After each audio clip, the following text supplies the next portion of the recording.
Mira este mapa, es el retrato de un planeta con fiebre. El rojo es el calor que no debería estar ahí. El naranja es la advertencia que ignoramos. Y en medio de este infierno térmico hay un punto frío, un lugar que desafía todas las predicciones. No está en el Ártico, no está en la Antártida, está en Uruguay. Y lo que está pasando aquí no es suerte, es una lección geográfica que podría reescribir todo lo que creemos saber sobre el cambio climático. Nos han dicho que el cambio climático es un monstruo que nos va a devorar a todos por igual. Pero los datos cuentan otra historia. Mientras en Noruega la temperatura ha subido más de 3 grados en el último siglo y en el Mediterráneo las olas de calor baten récords año tras año, Uruguay parece vivir en una burbuja térmica paralela. Su temperatura promedio solo ha aumentado 0,37 grados. ¿Cómo es posible? ¿Es Uruguay el país menos afectado por el cambio climático? ¿O hemos estado leyendo mal el termómetro global? Para entender por qué este pequeño país de América del Sur se está convirtiendo en un refugio climático inesperado, tenemos que hacer un viaje. Un viaje que comienza en la composición misma de nuestro planeta. El primer secreto está en la balanza. Nuestro planeta no es simétrico. El hemisferio norte es el hemisferio de la Tierra. Aquí se concentran la mayor parte de los continentes, las ciudades, las industrias. El hemisferio sur es el hemisferio del agua. Es el dominio de los océanos Pacífico, Atlántico Sur, Índico. Y esta simple diferencia geográfica cambia todas las reglas del juego climático. Los océanos tienen memoria térmica. Absorben el calor con lentitud y lo liberan con aún más lentitud. Son el amortiguador gigante del clima terrestre.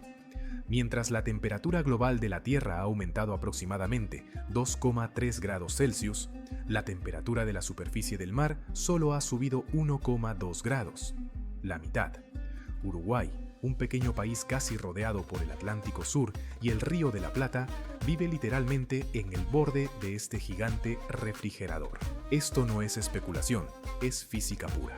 Países continentales del hemisferio norte, como Argelia, Arabia Saudita o incluso regiones de China, se calientan como una sartén bajo el sol porque la Tierra a su alrededor retiene y amplifica el calor.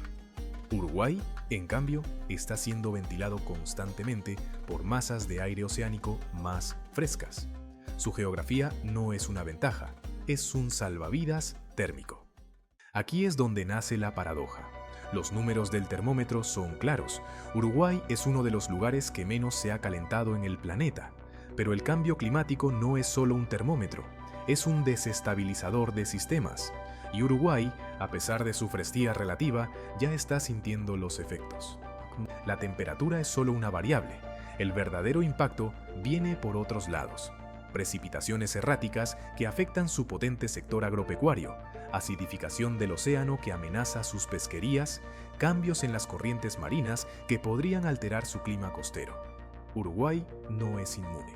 Es un país que, por ahora, tiene más tiempo para adaptarse que sus vecinos del norte, pero cuya vulnerabilidad está en otra parte. Entonces, Uruguay nos enseña que la crisis climática es desigual. Pero para entender completamente esta desigualdad, tenemos que mirar a los extremos, al lugar que más se calienta y al lugar que menos se calienta de todo el planeta. Y lo más increíble es que el país que menos se calienta es también el que corre más riesgo de desaparecer del mapa. Es una contradicción tan brutal que revela la verdadera naturaleza de esta crisis. ¿Cómo puede ser que el lugar más fresco del planeta sea también el más condenado? Suscríbete y activa la campanita.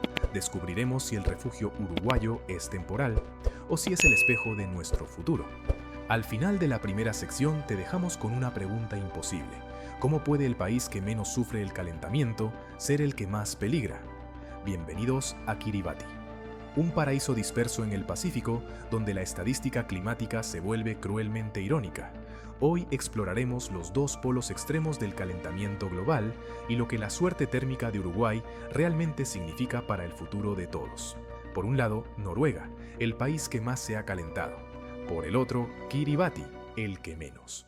Uruguay está en un punto intermedio privilegiado, pero esta no es una historia de ganadores y perdedores térmicos. Es una historia sobre cómo diferentes geografías traducen el calor global en destinos radicalmente distintos. Y entenderlo es clave para sobrevivir al siglo XXI. Comencemos por el polo del calor, el Ártico y su círculo vicioso. El hielo es un espejo. El agua es una esponja. Este es el principio físico más importante para entender por qué el hemisferio norte se está friendo. La nieve y el hielo del Ártico reflejan hasta el 80% de la radiación solar de vuelta al espacio, pero cuando ese hielo se derrite por el calentamiento, descubre el océano oscuro debajo que absorbe más del 90% de esa misma radiación. Esto se llama amplificación ártica. Es un circuito de retroalimentación positiva imparable. Cuanto más se calienta, más hielo se pierde. Cuanto más hielo se pierde, más se calienta. Noruega y todo el norte de Europa están atrapados en la periferia de este horno que se autoalimenta. Por eso, su aumento de 3 grados no es una anomalía, es la nueva normalidad del norte. Y luego está Kiribati. Con un aumento térmico de solo 0,34 grados, es el campeón mundial de la fresía climática. ¿La razón?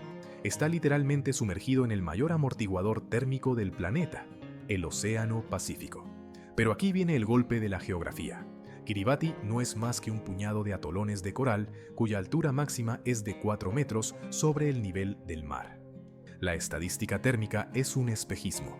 Lo que define el destino de Kiribati no es el calor del aire, sino la expansión térmica del agua. El agua caliente ocupa más volumen y el derretimiento de los glaciares, principalmente del hemisferio norte que se calienta. Kiribati podría no sentir el calor en su termómetro, pero se ahogará con el calor ajeno. Es la víctima inocente de un crimen cometido a miles de kilómetros de distancia. Entonces, ¿dónde deja esto a Uruguay? No es el Ártico que se derrite, ni es un atolón que se hunde. Es un caso de estudio único, un país continental con un colchón térmico oceánico y tiempo para actuar. Y aquí yace la lección más importante. Uruguay no está esperando.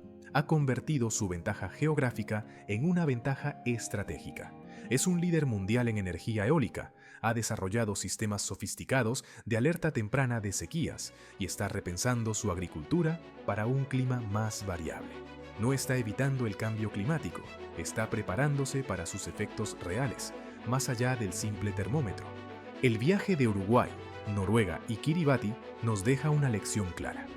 El cambio climático no es una crisis única, sino un multiplicador de las desigualdades geográficas que ya existían. No calienta a todos por igual, no inunda a todos por igual. Castiga a cada país según su latitud, su topografía, su economía. La verdadera pregunta no es ¿quién se calienta menos? La pregunta es ¿quién está mejor preparado para el mundo que viene? Uruguay, con su tiempo prestado por los océanos del sur, nos muestra que la adaptación no es un lujo, es una carrera contra el relato geofísico de nuestro planeta. Si esta historia sobre la geografía desigual del calentamiento te ha hecho ver el mapa mundial con otros ojos, necesitamos que formes parte de esta comunidad. Suscríbete al canal si aún no lo has hecho. Cada suscripción nos permite profundizar en investigaciones de este nivel. Activa la campanita para no perderte nuestro próximo análisis, donde desentrañaremos otro mito sobre el futuro de nuestro planeta. Déjanos en los comentarios. ¿Crees que tu país tiene una ventaja o una desventaja geográfica oculta frente al cambio climático? ¿Qué escudo natural podría tener o de qué amenaza escondida debería preocuparse? Nos interesa mucho leer tu perspectiva geográfica.